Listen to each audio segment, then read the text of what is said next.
வணக்கம் நேயர்களே, இது அச்சும் அசலும். நாள்தோறும் நாளேடுகளில் அச்சாகும் செய்திகளின் அசல் தன்மையை அலசும் நேரலை நிகழ்ச்சி வழங்குவதற்காக சாமானியரின் குரலாய் நான் சிகாமணி. இன்று பல்வேறு செய்தித்தாள்களில் பல முக்கிய செய்திகள் இடம்பெற்றிருக்கின்றன. அவை குறித்த ஆழமான பார்வை வழங்குவதற்காக நம்மிடையே ஊடகவியலாளர் புன்னைவளவன் இணைகிறார். அவரை வரவேற்கலாம். சார், இனிய காலை வணக்கம். இனிய காலை நல் வணக்கம். நேயர்களுக்கும் நெறியாளருக்கும் அன்பு வணக்கம். நிச்சயமாக சார், செய்திகள் நம்ம பார்க்குறோம் அப்படின்னா, முதல்ல பல்வேறு செய்தித்தாள்களையும் முதல் பக்கத்தில் இடம்பெற்றக்கூடிய செய்தி இதுதான். தொகுதி மறுவரைக்கு எதிராக தமிழக சட்டப்பேரவையில் நேற்று தனி தீர்மானம் கொண்டு வரப்பட்டு அது நிறைவேற்றப்பட்டு இருக்கு. இதை நம்ம பொறுத்த வரைக்கும் பார்த்தோம் அப்படின்னா, இப்போது நாடாளுமன்றத்தில் இந்த மழைக்கால கூட்டத்தொடரிலே நிறைவேற்றப்படும் எதிர்பார்க்கப்பட சூழலில் இந்த தீர்மானத்தை கொண்டு வந்திருக்காங்க. ஆனால் நாடாளுமன்றத்தில் இது வரைக்கும் அவங்க முன்மொழிய கூட இல்லை. ஸோ இந்த தீர்மானத்தை பற்றி மக்கள் தெரிஞ்சிக்க வேண்டிய விஷயம் இல்லை. அடிப்படையில் தொகுதி மறுவரையறை ஏன் இப்போது பேசுபொருளாக மாறி இருக்கிறது? பாஜக சட்டம் கொண்டு வருகிறது என்பதற்காக அல்ல. நமக்கு 1971 அன்னைக்கு சிக்கலே காங்கிரஸ் செய்தது தான். என்ன பண்ணாங்க? மக்கள் தொகையின் அடிப்படையில் நமக்கு இருந்த 2 தொகுதிகளை குறைத்தார்கள். அதற்கு முன்பாக 41 இருந்த தமிழ்நாட்டினுடைய இடம் குறையும் போது தான் அது பெரிய பிரச்சனையாக இப்படி பல மாநிலங்களுக்கு, குறிப்பாக தென் மாநிலங்களை பொறுத்த வரைக்கும் மக்கள் தொகை அது சார்ந்த விஷயங்களில் நம்ம கணிசமான அளவுக்கு அதற்கு முன்பாக இருந்த அவேர்னஸ் அப்படிங்கிறது அதற்கு பிறகு திட்டத்தையே 5 ஆண்டு திட்டம் கொண்டு வரும்போது குறைந்ததனுடைய விளைவு தான் இருக்கிறதும் குறையுதா என்கிற கேள்வி எழுந்து பிறகு 76 முதல் முறையாக 25 ஆண்டுகள் பிறகு 2001 அது இந்த ஆண்டோடு முடிகிறது. நமக்கு இருக்கக்கூடிய எண்ணிக்கை எம்பி சீட் எண்ணிக்கையை அப்படியே ஃப்ரீஸ் பண்ணுறதுங்கிறது. நம்ம இதை பேசினாலும் பேசாவிட்டாலும், பாஜக அரசு சட்டம் கொண்டு வந்தாலும் கொண்டு வராவிட்டாலும் 2027 ஜனவரி 1 மீண்டும் கடைசியாக எடுக்கப்படுகிற சென்சஸை வைத்து நீங்கள் எண்ணிக்கையை மறுவரையறை செய்து கொள்ளலாம் என்பதற்கு எந்த விதமான சட்ட தடையும் இல்லை அப்படிங்கிற ஒரு சூழல் வருது. இப்போ இதை பின்னணியாக வைத்து தான் இந்த விவாதம்னு நம்ம புரிஞ்சுக்கலாம். இதில் என்ன கேள்வினா, காங்கிரஸ் உள்ளிட்ட கட்சிகளை கூட தமிழ்நாட்டில் ஒரு நிலைப்பாடு எடுக்கிறார்களே, டெல்லியில் உங்களுக்கு கடந்த 25 நாட்களாக நாடாளுமன்றம் நடக்கிறது, ஏன் நீங்கள் இதை பற்றி பேசலை? இப்போ உங்களுக்கு இது சீரியஸான விஷயம் இல்லையா என்பது ஒன்று. இரண்டாவது, தாவேகா இந்த இடத்துல பாஜகவோடு நீங்கள் ஒன்றாக இருக்கிறீர்களா இல்லையா? ஏன்னா திமுகவை எக்ஸ்போஸ் பண்ணணுங்கிற ஒரு நோக்கமாகவும் இதை நாம் பார்க்க வேண்டியிருக்கிறது.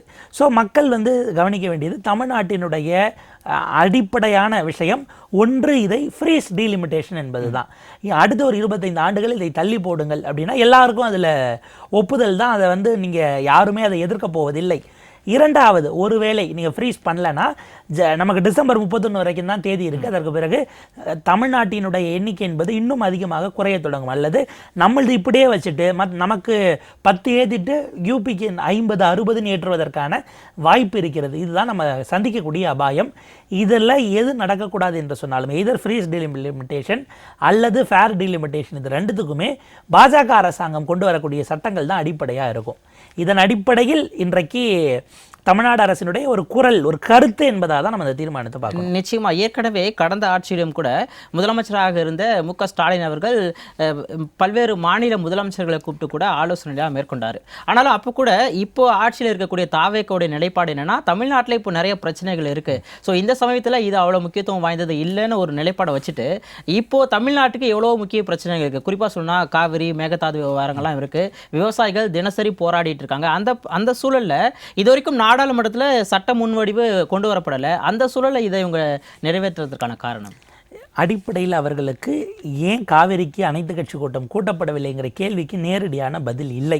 அன்னைக்கெல்லாம் அந்த கேள்வி எழுப்பிய போது ஒரு 5 அமைச்சர்கள் எழுந்து மாறி மாறி பதில் சொன்னாங்க.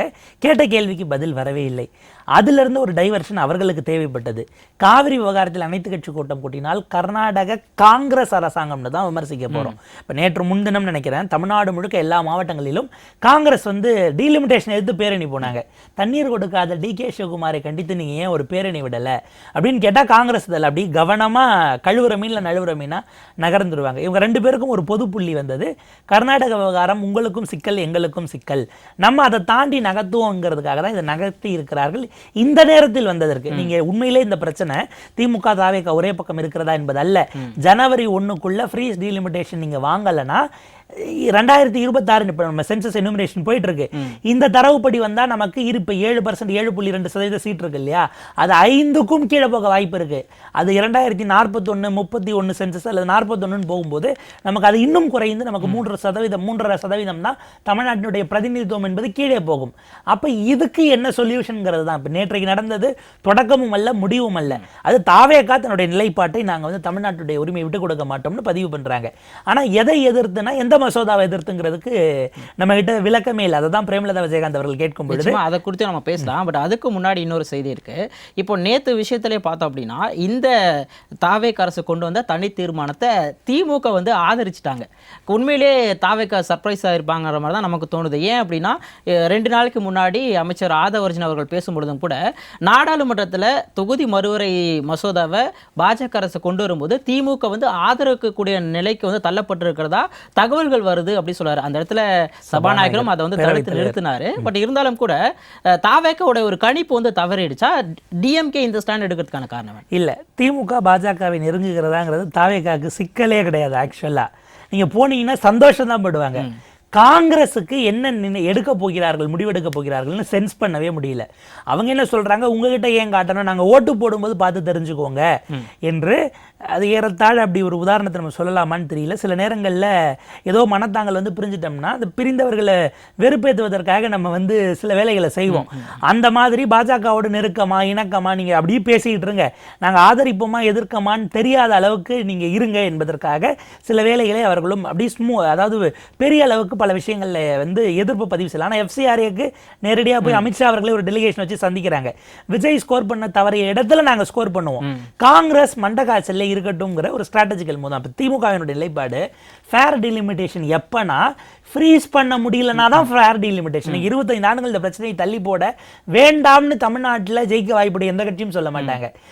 எங்களுக்கு தேவை ஃப்ரீஸ் டீலிமிட்டேஷன் 50 ஆண்டுகள் இருந்ததை போலவே தள்ளி வைக்க முடியும். அது நிரந்தரமாக செய்ய முடியுமானா முடியாது.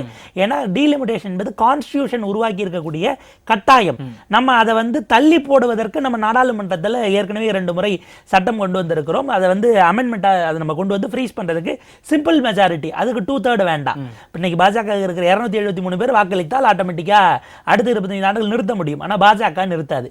இப்போ நீங்கள் எப்படி கேட்க போறீங்கிறது தான் தமிழ்நாட்டில் எல்லா கட்சியும் யோசிக்கணுமே தவிர இந்த தீர்மானத்தினால எதையுமே நிறுத்த முடியாதுங்கிறது அவங்களுக்கும் தெரியும். திமுகவை பொறுத்தவரை ஃப்ரீஸ் டீலிமிட்டேஷன் இல்லை என்றால் ஃபேர் டீலிமிட்டேஷன் 7.2ங்கிறத அவங்க நேற்று தெளிவுபடுத்த ஒரு வாய்ப்பு கிடைத்ததாக எடுத்துக்கொண்டார்கள். தாவேகா வந்து கொஞ்சம் ஏமாந்திருப்பார்கள் தான் கண்டிப்பாக. நிச்சயமா. ஏற்கனவே இப்போ பிரேமலதா விஜயகாந்த் அவர்களும் நீங்கள் ஏற்கனவே குறிப்பிட்ட விஷயத்தை தான் நேற்று சட்டசபையில் குறிப்பிட்டாங்க. சட்ட முன்வடிவு இது வரைக்கும் வராதப்போ எதை நோக்கி இந்த தீர்மானம் இருக்குது, நம்ம என்னத்தை வந்து இதில் ஆராய போகிறோம், சட்ட முன்வடிவு வந்ததுக்கு அப்புறம் அதை ஆராயிரம்னா அது தனிங்கிற விஷயத்தை குறிப்பிட்டிருக்காங்க. இது ஏற்றுக்கொள்ள வேண்டிய விஷயம். இப்போ நீங்கள் சொன்னதுலேருந்து ஒரு கேள்வி என்ன எழும்புது அப்படின்னா, அடுத்த ஒரு 25 ஆண்டுகளுக்கு வந்து இந்த தொகுதி மறுவரையிட வந்து நம்ம வந்து ஃப்ரீஸ் பண்ணுறோன்னா அதுக்கப்புறம் திரும்பவும் டீலிமிட்டேஷன் வரும்பொழுது தமிழகத்திற்கான அந்த பிரதிநிதித்துவம் குறைதானே செய்யும். ஸோ இதை காம்பன்சேட் பண்ணால் என்ன பண்ணணும்? இல்லை, அடிப்படையில் ஃப்ரீஸ் பண்ணுவதற்கு 273 எம்பிக்கள் யாருக்கு இருக்கோ அவங்களால தான் பண்ண முடியும். நீங்கள் ஃப்ரீஸ் பண்ணணும்னாலும் இன்றைக்கு பாஜகவிடம் யார் பேச போகிறார் என்பதுதான் முதல் கேள்வி. நீங்கள் ஃப்ரீஸ் பண்ணலன்னா இது 2027 குறைஞ்சிரும். நீங்கள் அடுத்த 25 ஆண்டுகள் நீங்கள் 26 கட் ஆஃப் டேட் வைக்கிறீங்கன்னு வச்சுக்கோங்களேன், 51 வரைக்கும் அது எப்படியும் போகும். 25, 50ன்னு வச்சா 51 வரைக்கும் போகும்.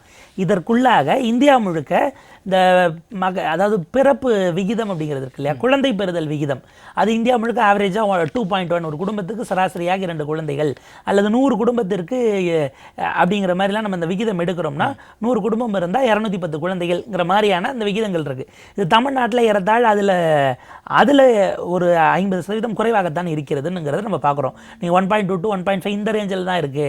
பெரும்பாலும் இன்றைக்கு ஒற்றை பிள்ளைகள் அப்படின்னு மாறிடுச்சு.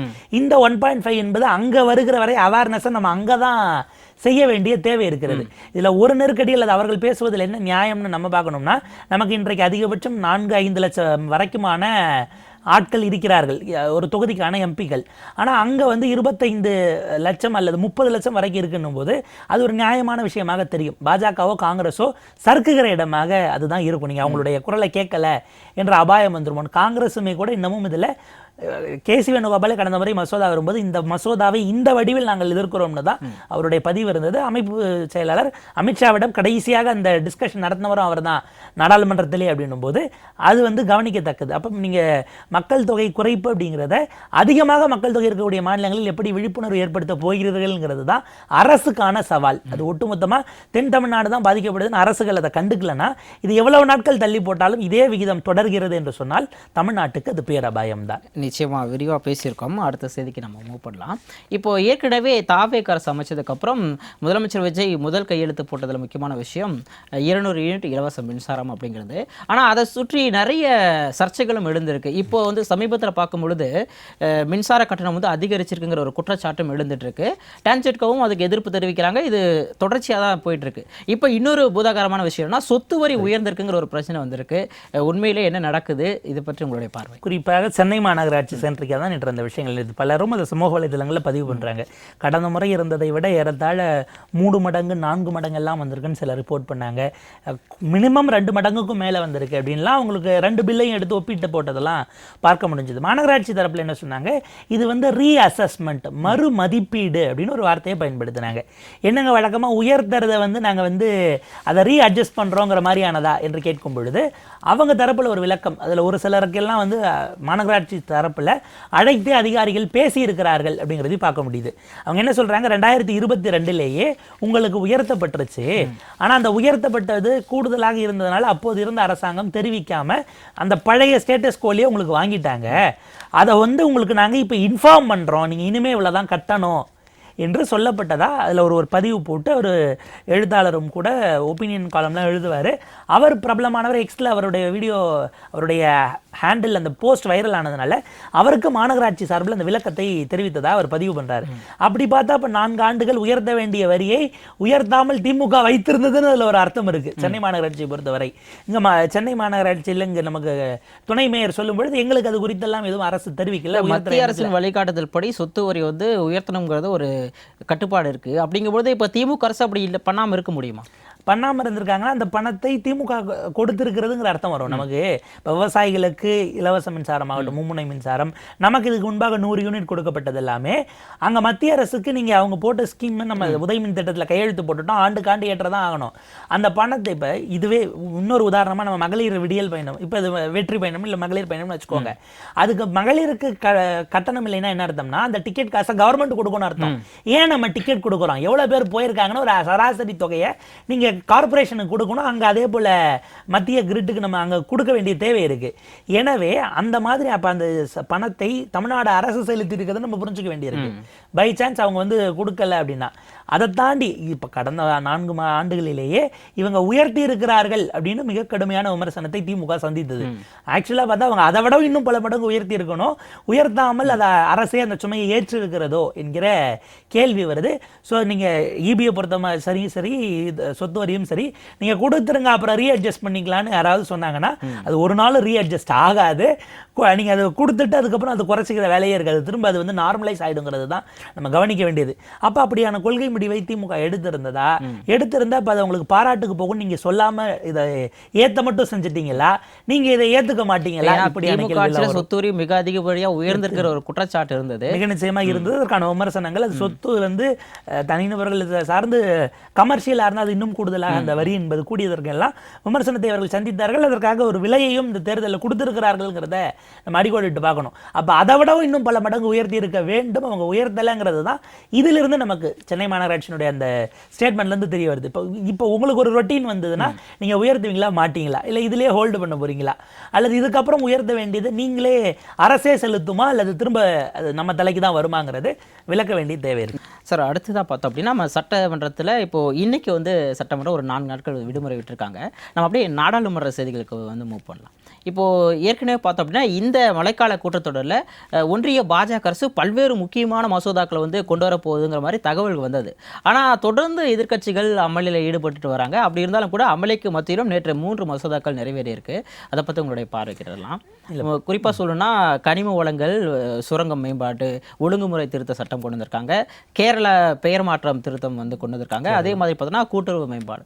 இதை பற்றி மக்கள் தெரிஞ்சுக்க வேண்டிய விஷயம். அடிப்படையில் கேரளம் என்பது அவர்கள் கொடுத்திருந்த வாக்குறுதி. அஃப்கோர்ஸ் அவங்க எலெக்ஷனை மையப்படுத்தி கொடுத்தாங்க, வரலனால அதை செய்யணுங்கிற இடத்துக்கு போயிட்டாங்க. அது அந்த மாநிலத்தினுடைய அவங்க எப்படி விரும்புகிறார்களோ அப்படியே அழைக்கப்பட்டு அவங்களுடைய உரிமையாக நம்ம பார்க்க வேண்டியிருக்கு. அதை நகர்த்திடலாம். இதில் சிக்கல் என்னென்னா, அமித்ஷா அவர்கள் இவ்வளவு நாள் வராமல் இருந்தவர் இன்றைக்கு வரப்போகிறார்னு ஒரு பக்கம் தனியாக ஓடிக்கிட்டு இருக்கு. நம்ம மைன்ஸ் அண்ட் மினரல்ஸ்க்கு வந்தோம்னா ரொம்ப முக்கியமானது, கடந்த ஆண்டு ஐ திங்க் 9 நீதிபதிகள் அமர்வுன்னு நினைக்கிறேன், இந்த டாக்ஸேஷன் நம்ம கனிமம் மற்றும் சுரங்கங்கள் இருக்கு இல்லையா, இதில் மாநில அரசுகள் அதற்கு முன்பாக அவங்க தான் நிர்வகிச்சுட்டு இருந்தாங்க. இதை சென்ட்ரலைஸ் ஆக்கியது அப்படிங்கிறத அதில் காங்கிரஸும் அதில் வரவேற்க தான் செய்தார்கள். மத்தியில் அவங்க உட்கார்ந்ததுனால காங்கிரஸும் பாஜகவும் அதை அந்த காலகட்டத்திலேயே வரவேற்றார்கள். அது தேவை என்றும் நினைத்தார்கள். நீங்கள் அப்படி மையப்படுத்தும் பொழுது மாநிலங்களுக்கான அந்த நிர்வகித்தல்ங்கிற அதிகாரம் குறைகிறது. அதை விட முக்கியம், மாநிலத்திற்கான வரி வருவாய் என்பது குறைகிறது. அந்த சட்டங்களில் சில ஷரத்துக்களை அது செல்லாது என்றே அதை நீக்கியது. அப்படியான கட்டுப்பாட்டை மத்திய அரசு எடுத்ததே தவறுன்னு 9 நீதிபதிகள் அமர்வு நினைக்கிறேன் உச்சநீதிமன்றத்தில் கான்ஸ்டிடியூஷன் பெஞ்ச் வந்து உத்தரவிட்டு விட்டு, நீங்க பேக் டேட் ஓட்டு எந்த நாளில் இந்த சட்டம் அமலானதோ அன்றிலிருந்து மாநிலங்களுக்கான அந்த வருவாய் இழப்பு இருக்கு இல்லையா, அந்த இழப்பை மத்திய அரசு செலுத்த வேண்டும். ஏன்னா அவங்களுக்கு வர வேண்டிய டாக்ஸேஷன் குறைஞ்சதுனால பலவிதமான சிக்கல்களுக்கு மாநிலங்கள் போயிருக்கலாம்னு ஒரு 10-12 ஆண்டுகளில் அதை விடவும் கூடுதலான இழப்பீடுகளை செலுத்த வேண்டும்னே ஒரு உத்தரவை இட்டிருந்தார்கள். பட் அதை அவங்க செலுத்துவாங்களான்னா அது வழக்கம் போல தவணை வச்சு நகர்த்திட போறாங்க. இப்போ மாநிலங்களுக்கு இருக்கக்கூடிய எக்ஸிஸ்டிங் அதிகாரத்திலேயே இன்னும் கூடுதல் விஷயங்களை மத்திய அரசு தன்வயப்படுத்துகிறது. சென்ட்ரலைஸ் பண்ணி தேசிய அளவில் அவங்க கண்ட்ரோலை எடுக்கிறாங்கிறது தான் கவனிக்க வேண்டியது. அப்படி எடுக்கும்போது இப்போ தமிழ்நாட்டுக்கே ஏறத்தாழ அவங்களுக்கு 11,000 கோடி ரூபாய் வரைக்கும் இழப்பு ஏற்படலாம். கடந்த ஆண்டு நமக்கு வந்த வருவாய் இப்போ அந்த துறையின் மூலமாக நமக்கு வருதுன்னா, இந்த சட்டம் அமலாதுன்னா அந்த வருவாய் நமக்கு வராது, நேரடியாக அங்கே போயிட போகுது. ஏற்கனவே நீங்கள் பெட்ரோலையும் ஜிஎஸ்டிக்குள்ளே கொண்டு வாங்கன்னு அவங்க கேட்டுக்கிட்டு இருக்கிறாங்க. நம்ம செஸ் சர்சார்ஜ்னு சில விஷயங்கள் தான் போடுறோம். ஏற்கனவே பார்த்தோம் அப்படின்னா கொஞ்சம் விலை உயர்ந்த கனிமங்கள், இப்போ நிலக்கரி, இந்த மாதிரியான விஷயங்கள் வந்து மத்திய அரசு கிட்ட தான் இருக்கு. இப்போ மற்ற இந்த மாதிரியான கனிமங்களையும் அவங்க கொண்டு போறாங்க இல்லையா? ஏன்னா அவங்களுக்கு மாநிலங்களை பொறுத்தவரை அவர்களுடைய அதிகாரம் என்பது அதிகப்படுவதை ஒருபோதும் பாஜக விரும்பியதில்லை. அது அவங்களுடைய கட்சி, நீங்க ஜன்சங் காலத்திலிருந்து அதற்கு முன்பாக இருந்த அவங்களுடைய ஃபவுண்டேஷனல் ஃபாதர்ஸ் பொறுத்த வரைக்கும் சென்ட்ரலைசேஷன் என்பது தான் அவர்களுடைய தத்துவமாக தாத்பரியமாக இருந்திருக்கிறது. அது கட்சியானாலும் சரி ஆட்சியானாலும் சரி குவிக்கப்பட்ட அதிகாரம்ங்கிறது தான். காங்கிரஸும் பல நேரங்களில் அதுதான். பட் அவங்க கொஞ்சம் லிபரலாக செய்வாங்க, இவங்க ஒரே ஸ்ட்ரெச்சில் செய்கிறது தான் 2 பேருக்குமான வித்தியாசம். நோக்கம் ஒன்று தான், அடைகிற வழிதான் வெவ்வேறுங்கிறது தான் 2 பேருக்குமான வித்தியாசம். இப்போ கனிம வளங்கள் என்பது இப்போ தமிழ்நாட்டுக்கு ஏற்கனவே நமக்கு வர வேண்டிய வரி வருவாய் சார்ந்து மத்திய அரசு இன்னும் கொடுக்க வேண்டியது எக்கச்சக்கமாக இருக்குன்னு இன்றைக்கு நிதியமைச்சர் சொல்றாரு. ஒரு 15,000 கோடி அப்படின்னு அவர் சொல்றாரு. 15,000 கோடி வராது, எப்படி வந்தது, நமக்கு மட்டுமே அவ்வளோ வராதுன்னு முன்னாள் நிதியமைச்சர் தங்கம் தென்னரசு கேட்கும்போது அமைச்சர் மரிய வில்சன் ஒரு 7,500 கோடி வரைக்கும் நம்முடைய சொந்த வருவாய், மீதி மத்திய அரசு நமக்கு கொடுக்க வேண்டியது பல்வேறு திட்டங்கள்ல. இதுல என்னன்னா அதெல்லாம் இமீடியட்டா கொடுப்பாங்களாங்கிறதும் தெரியல. கடந்த 3 மாதங்களை மட்டும் எடுத்துக்கொண்டால் போன ஆண்டு கொடுத்ததை விடவும் ஒரு 3,000 கோடி நமக்கு கொடுக்க வேண்டியதே மத்திய அரசு ஒப்பீட்டளவில் குறைச்சிருக்காங்க. அது எப்போ வரும்னு தெரியாதுங்கிற சூழல் இருக்கு. அப்ப புதிய அரசு அவங்க நாங்க இணக்கமா போவோம்ட்டு கேட்கவும் மாட்டாங்க, அது கடுமையா அதை பேசவும் மாட்டாங்கன்னும் போது இதை பயன்படுத்தி கொண்டு இன்னும் குறைக்கிறார்கள், இன்னும் அதிகாரத்தை எடுக்கிறார்கள் என்கிற சூழல் வருது. இந்த கனிம வளம் சார்ந்து நேற்றைக்கு நம்முடைய தாவேகா கூட்டணி கட்சி எம்பிகள் இருக்காங்க இல்லையா, அங்க அவங்கெல்லாம் கூட ஒரு கூட்டம் பேசியிருக்கிறாங்க, அவங்களுக்குள்ள ஒரு கூட்டம் போட்டு பேசியிருக்காங்க. இதை வந்து கடுமையாக கண்டிக்கிறோம்லாம் பேசியிருக்காங்க. பட் முதலமைச்சர் கொண்டு வர தீர்மானத்தில் அதில் ஒன்று சேர்த்துருந்துருக்கலாம். நீங்கள் அங்கே கொண்டு வந்தீங்க, மூவ் பண்ணிட்டீங்க, குரல் வாக்கெடுப்பு தான். நீங்கள் நோன்னு நிறைய பேர் சொன்னாலும் சபாநாயகர் மறுப்போரே இல்லை என கருதுகிறேன்னு ஹிந்தியில் சொல்லி பாஸ் பண்ணிட போறாரு. ஏறத்தாழ அப்படி தான் இருக்கு. கடந்த வாரங்களில் பாஸ் ஆனதெல்லாம் வெறும் 2 பேர் பேசினது, 3 நிமிடங்களில் பாஸ் ஆனது, இது எல்லாமே ஜனநாயகத்துக்கு எதிரானது என்பது ஒன்று.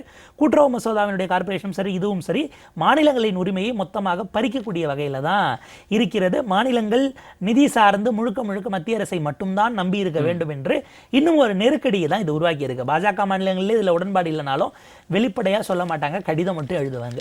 நிச்சயமா நீங்க ஏற்கனவே குறிப்பிட்டது போல மரிய வில்சன் அவர்கள் சொல்லும் பொழுது நேற்று சட்டமன்றத்தில் ஒரு விஷயத்தை குறிப்பிட்டார். முதலமைச்சர் அவர்கள் கடன் வாங்காமல் வந்து செயல்படணும் அப்படிங்கிறத வந்து தொடர்ந்து வலியுறுத்திட்டு இருக்காருன்னு.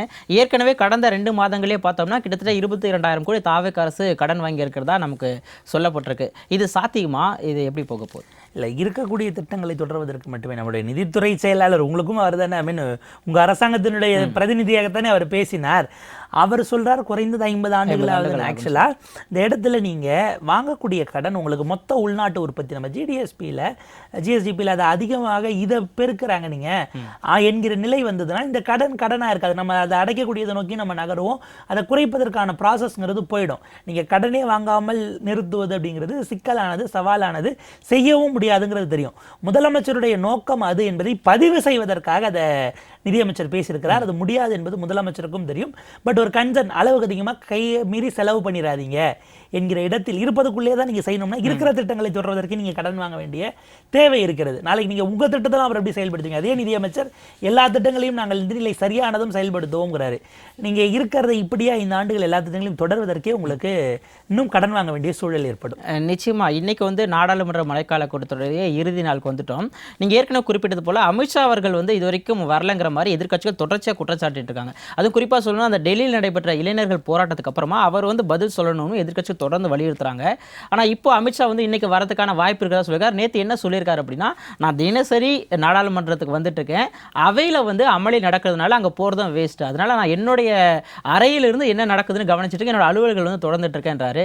இன்னைக்கு வருவாரா, பேசுவாரா, என்ன இது நடக்க போகுது? ஆக்சுவலாக ஜெயராம் ரமேஷ் அவர்கள் நேற்று முன்தினம் ஒரு பதிவு போட்டார். சுதந்திர இந்திய வரலாற்றில் 1952 இன்னைக்கு வரைக்கும் ஒரே சமயம் ஒரு கூட்டத்தொடர் முழுக்க பிரதமரும் உள்துறை அமைச்சரும் வராமல் இருந்தது இந்த கூட்டத்தொடர் தான் அப்படின்னு அவர் பதிவு பண்ணியிருந்தார். நமக்கு என்ன கேள்வினா, அமளி நடக்குதுன்னு நான் போலங்கிறாங்க. அமளியே நீங்கள் வரலன்னு தானங்க ஏன் நடக்குது?